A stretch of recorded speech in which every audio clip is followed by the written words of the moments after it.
보통의 존재. 우리는 극장에서 처음 손을 잡았다. 광화문 시네큐브였다. 영화는 왕가위가 참여한 옴니버스 영화였는데 제목은 에로스였다. 나는 극장에서 손잡는 것을 좋아한다. 촌스러운 취향인지는 몰라도 여전히 내겐 극장에서 손을 잡는 것이 프로포즈요. 애정의 표현이기 때문이다. 그날 나는 그녀의 손을 처음 잡아보기로 마음먹었다. 이미 극장이라는 공간이 둘 사이의 암묵적인 통일을 가능하게 해준 상태였고, 다만 내가 용기를 낼 수 있는가 하는 문제만 남아있었다. 영화가 중반을 향해 치달을 때 나는 바보처럼 그녀는 그것마저도 귀엽다고 해주었지만 그녀의 귓가에 대고 나 이제 손잡는다 라고 큰 소리로 말한 후 그녀의 손을 덥석 잡아버렸다. 그녀는 웃으며 거부하지 않았다. 처음엔 조금 어색한 기분이 들었다. 그러나 이내 그녀의 체온이 따스하게 내 손에 전해졌다. 우리가 손을 잡은 것, 서로의 살이 닿은 것은 그때가 처음이었다. 그녀와 나의 손이 포개어진 채 살짝 그녀의 허벅지 위에 놓였으므로 친밀감이 더해졌다. 길고도 애틋했던 침묵의 순간. 나는 손잡는 것을 좋아한다. 모르는 남녀가 거리낌 없이 하룻밤을 보내는 원나잇 스탠드가 요즘처럼 횡행하는 세상에서도 누군가와 손을 잡는다는 행위가 여전히 특별할 수 있다는 것, 그 느낌이 이렇게나 따뜻하고 애틋할 수 있다는 것이 나는 눈물겹다. 잠깐 만난 사이에서는 결코 손을 잡고 영화를 보거나 거리를 걷는 일 따위는 할 수 없으니까. 손을 잡는다는 것은 그처럼 온전한 마음의 표현이다. 누구든 아무하고나 잘 수 있을지는 몰라도 아무하고나 손을 잡을 수는 없는 것이다. 그래서 나는 손 잡는 것이 좋다. 그녀는 평소와는 다른 차림이었다. 허벅지의 트임이 이국적인.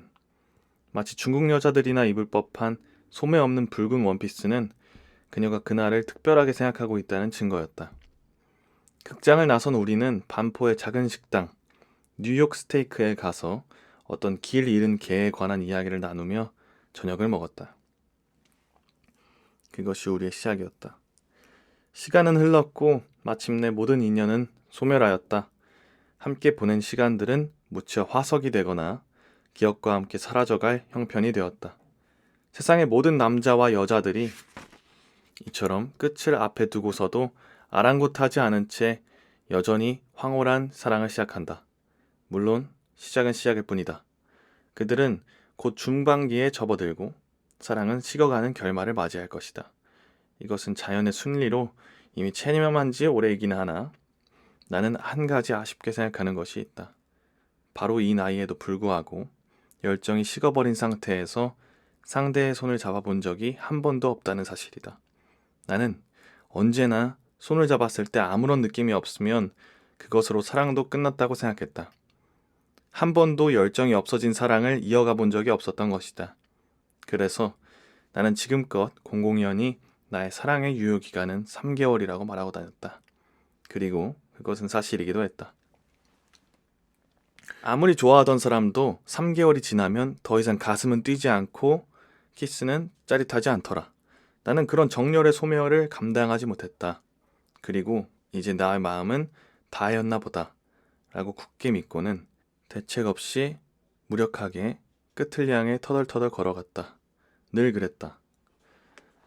그런데 어느 날 생각해보니 사랑은 그런 것이 아니더라. 사랑과 열정은 한 몸이 아니었다. 열정이 식는다고 사랑도 사라져버리는 것은 아니었다.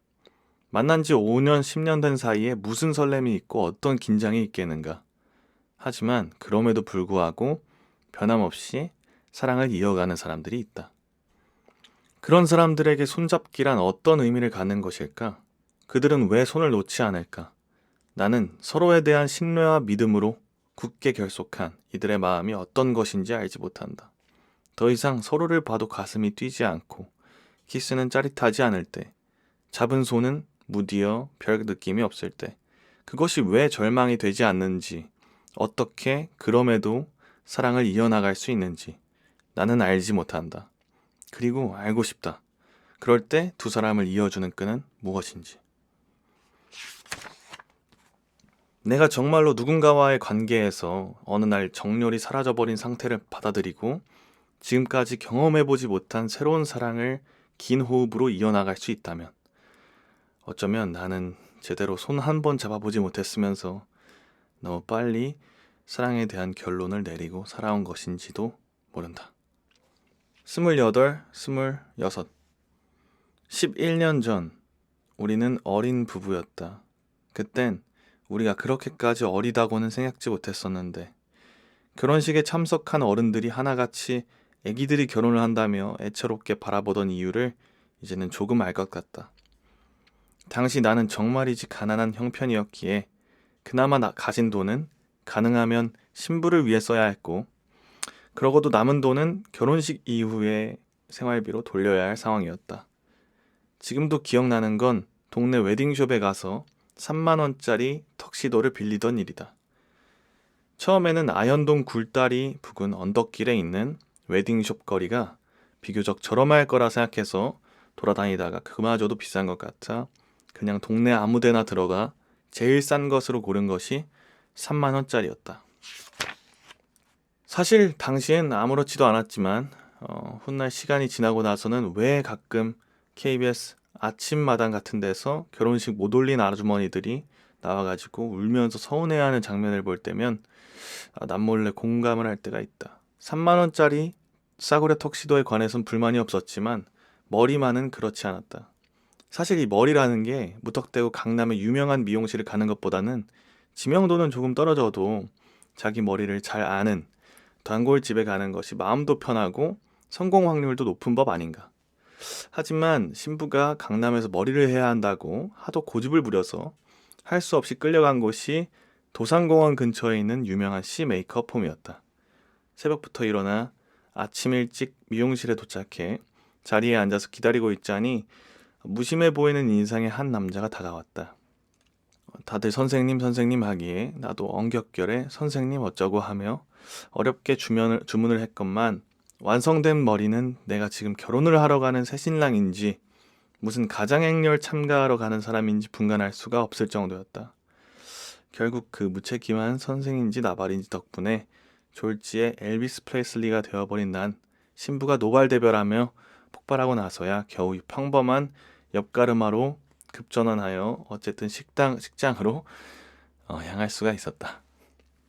신부가 야외 결혼이 아니면 결혼을 안 하겠다고 해서 한참을 싸웠다. 어른들이 모두 걱정을 하셨고 나도 웬만하면 날씨 걱정 안 하고 어른들 기분도 맞춰줄 수 있는 곳에서 하길 바랬건만 신부는 도저히 양보할 생각이 없었다.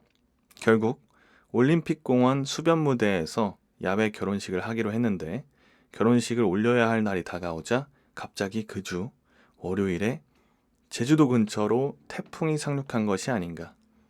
다급해져 생전 처음으로 기상청 사이트에 들어가 주간 예보를 확인한 결과 불행히도 결혼식이 올리는 토요일 태풍의 진로는 정확히 서울을 향하고 있었다.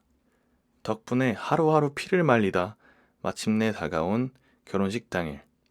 다행히 하늘이 도왔는지 역시 기상청 예보라서 맞지가 않았던 건지 날씨는 너무나 화창했다. 호수가 바라보이는 너른 공간에 산들산들 바람이 불고 햇살이 가득한 축복 속에 28, 26의 어린 신랑과 신부는 함께 입장했고 결혼식은 그렇게 별탈 없이 마칠 수 있었다. 바람이 조금 부는 바람에 주례사 도중 쇠로 된 아치가 넘어져 주례 선생님의 머리를 강타하는 사건이 벌어지기도 했지만 태풍 속에 야외 결혼식을 치르는 것에 비하면 아무것도 아닌 일이었다. 나는 친구와 강원도로 여행을 떠났고 우리는 사귀는 사위는 아니었지만 어느새 그 애는 나를 배웅하고 있었다. 그렇게 떠났던 여행길에서 처음 본 오징어 잡이 배들의 눈부신 광경을 보며 난 가슴이 터질 것처럼 한 사람을 그리워했고 돌아와 그 사람과 연인이 되었다.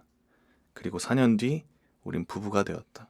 그때 칠흑같이 어두운 속초 앞 밤바다에 마치 물 위에 잠실 야구장이 몇 개나 떠있는 것 마냥 무섭도록 환한 불빛들이 수백 척의 오징어 잡이 배에서 쏟아져 나오던 광경을 어떻게 잊을 수가 있을까?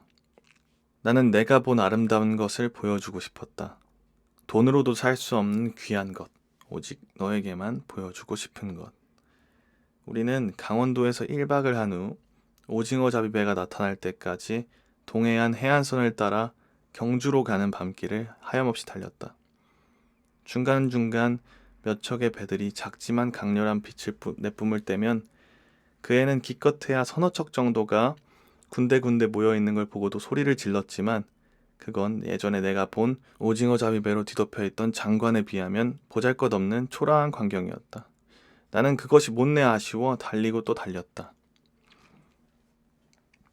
20살이 넘어 처음 사랑에 빠지던 순간을 잊을 수가 없다. 모든 시공간이 정지한 채 오직 너와 나만이 존재하던 시간들.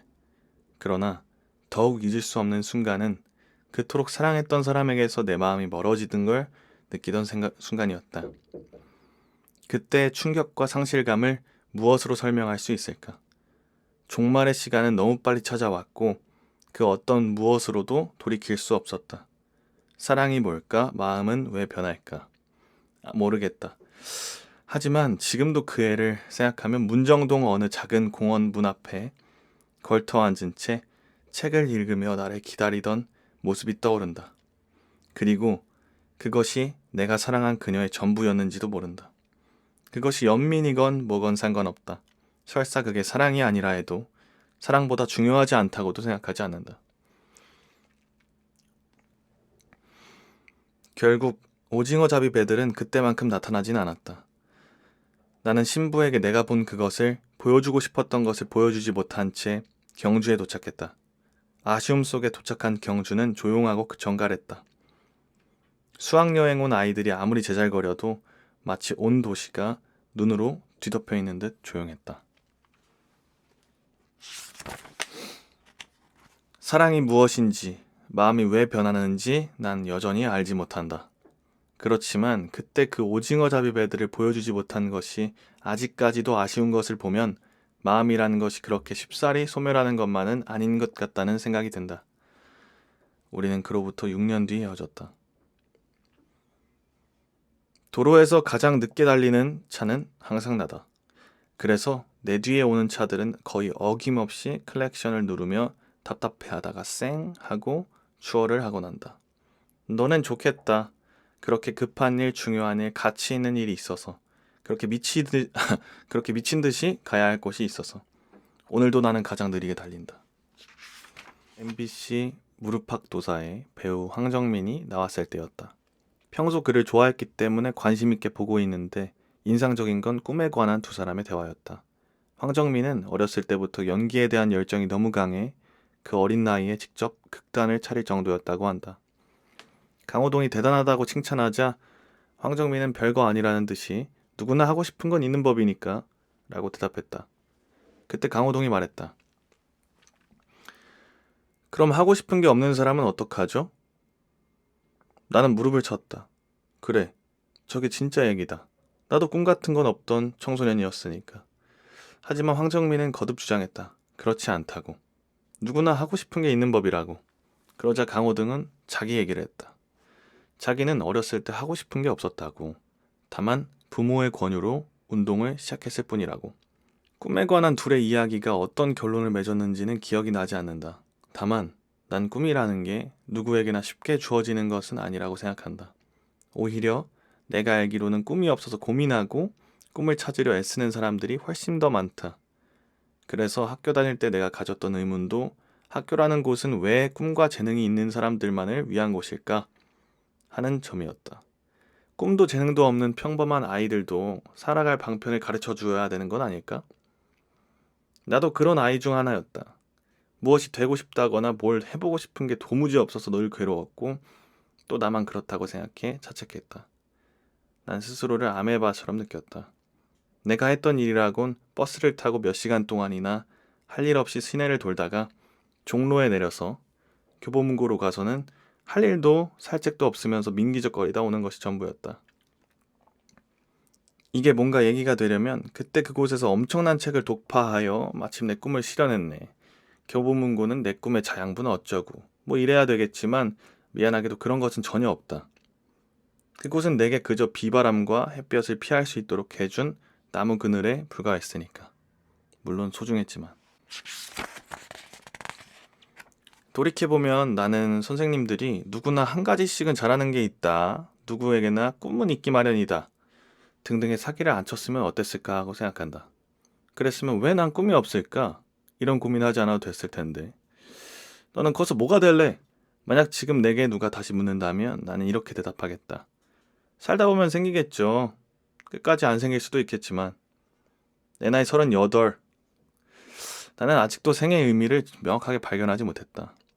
그래서 무엇을 하며 살 것인가, 어떻게 살아야 할 것인가를 여전히 고민한다. 다만 분명한 건 누구나 배우가 되고 싶고 감독이 되고 싶어 하는 건 아니라는 것이다. 누구나 배우나 감독이 될 자질이 있는 것은 더더욱 아니고, 그러니 남은 생을 사는 동안 내가 그저 관객의 안온한 자리를 지키며 살아간다 한들 꿈이 없다 뭐라 할 수 있을까? 청소년들이여, 꿈이 없다고 고민하지 마라. 그럼 관객이 되면 되니까 그뿐이다. 연애란 이 사람한테 받은 걸 저 사람한테 주는 이어달리기와도 같은 것이어서 전에 사람한테 주지 못한 걸 이번 사람한테 주고 전에 사람한테 당한 걸 죄 없는 이번 사람에게 푸는 이상한 게임이다. 불공정하고 이치에 안 맞긴 하지만 이 특이한 이어달리기의 경향이 대체로 그렇다. 며칠 전 친구를 만났다. 오랫동안 연락이 없다가 갑자기 부른 것이라 어리둥절해하며 나갔더니 술 친구가 필요하단다. 토요일 저녁. 그 많은 친구 중에 왜 하필 그동안 연락이 끊겼던 나와 술을 마시고 싶어한 이유를 처음엔 몰랐었다. 굳이 의례적이라고 할 건 없었지만 어쨌든 서로의 안부를 물은 다음 그 애는 이야기를 시작했다. 누군가를 좋아하고 있다고 했다. 그런데 갑자기 그 얘기를 하면서 눈물을 왈칵 쏟는다. 많이 좋아하는구나 싶었다. 문제는 왜 그렇게 좋아하면서도 시작을 할 수가 없다고 했다. 왜? 뭐 때문에? 두렵단다. 자기가 처음 좋아했던 사람이 짝사랑이었기 때문에 너무 아팠는데 또다시 짝사랑이 될 것만 같아서 무섭단다. 심지어 핸드폰 번호도 바꾸고 연락을 끊겠다고 했다. 그렇구나. 하지만 왜 이 얘기를 나한테? 그 애는 잠시 후 그 이유를 말해 주었다. 자신의 첫사랑이 바로 너였노라고. 너가 나를 받아주지 않아서 자긴 너무나 힘들었노라고. 순간 머릿속이 멍해졌다. 그러니까 그 친구에게 맨 처음 고통의 바통을 안겨준 선행주자가 바로 나였다는 얘기다. 사랑이라는 게 또 이렇게 얄궂을 수 있을까? 내가 너 대신 택했던 사람은 나를 정말이지 참혹하리만치 괴롭혔는데 넌 나 때문에 그렇게 힘들었다니. 결국 나의 그 사람은 날 힘들게 했고 나는 이 애를 힘들게 했으며 이 애는 그 덕분에 지금 좋아하는 사람과 시작도 못하고 있으니 이것이야말로 이어달리기가 아니고 뭔가. 이어달리기의 증거는 그 밖에도 많았다. 그 애는 나와 이루어지지 않은 다음 사귀게 된 사람한테 이유 없이 못되게 굴어 죄 없이 착한 사람에게 분풀이를 했다고 했다. 나 또한 나를 괴롭히던 그 사람과 헤어진 후 다음 사람을 사귀면서 그런 결심을 했었다. 잘해줘야지. 얘한테는 자신이 평범한 존재라는 생각이 들지 않도록 정말 행복하게 해줘야지. 사랑의 바통이란 정말이지 좀처럼 잃어버리거나 어딘가에 처박아 두고 다니기가 힘든 것인가 보다. 그 애는 눈물범벅이 되어 밤이 새도록 물었다. 나 시작하면 행복할 수 있을까? 나는 단호하게 대답했다. 아니, 이유도 말했다. 사랑은 절대로 행복하지 않아. 사랑하면 할수록 더욱 그렇지. 그래도 난 네가 그 사람하고 뭔가를 시작했으면 좋겠어. 사랑을 두려워하는 것보다 바보 같은 일은 없으니까. 웃긴다. 나를 찾아온 누군가에게 어차피 헤어질 거 뭐하러 사귀냐던 내가 남한테는 사랑을 두려워하는 것보다 바보 같은 일은 없다 라고 말하고 있으니 이 게임은 정말로 모순투성이의 이어달리기인가 보다.